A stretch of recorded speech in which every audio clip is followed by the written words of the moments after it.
Syria से एक दिल दहला देने वाली खबर सामने आई है। सीरिया के डिपोज्ड प्रेसिडेंट बशर अल असद के वफादारों और रक्षा बलों के बीच 2 दिन तक कॉन्फ्लिक्ट इतना खतरनाक हुआ कि हजारों की संख्या में लोगों की जान चली गई। इस रिलेटरी वायलेंस में मरने वालों की संख्या रिपोर्ट की माने तो 1000 तक की बताई जा रही है या उससे ज़्यादा भी हो सकती है, जिनमें लगभग 750 आम नागरिक शामिल हैं। ह्यूमन राइट्स ऑर्गेनाइजेशन ने शनिवार को इसकी जानकारी साझा की है। सीरिया में 14 साल पहले शुरू हुए इस कॉन्फ्लिक्ट के बाद से ये हिंसा की सबसे घातक घटनाओं में से एक माना जा रहा है।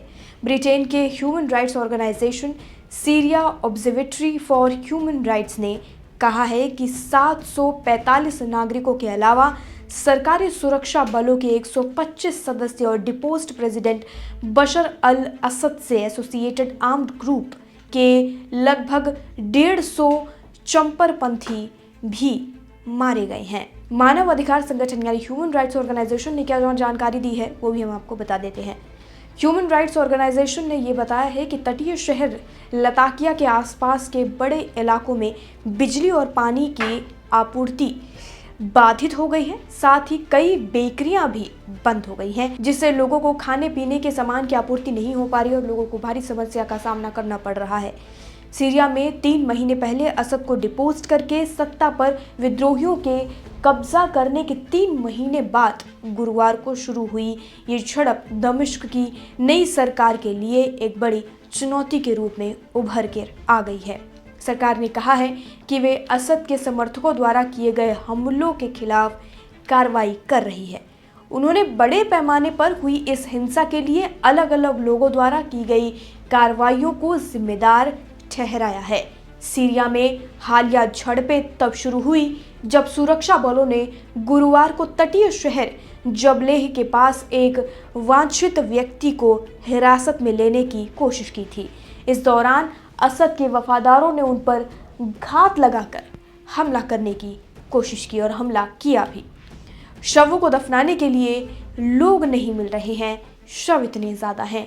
सीरिया में नई सरकार के समर्थक सुन्नी मुस्लिम बंदूकधारियों ने शुक्रवार को असद के अल्पसंख्यक अलावी समुदाय के लोगों की हत्या करनी शुरू कर दी थी, जिसके बाद से दोनों पक्षों के बीच लड़ाई शुरू हुई और बढ़ती चली गई।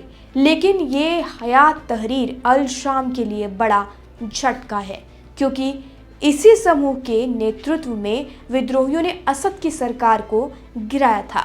अलावी गांवों और कस्बों के लोगों ने बताया कि बंदूकधारियों ने ज़्यादातर अलावी पुरुषों को उनके घरों के दरवाजे पर या सड़क पर ही गोली मारकर उनकी हत्या कर दी।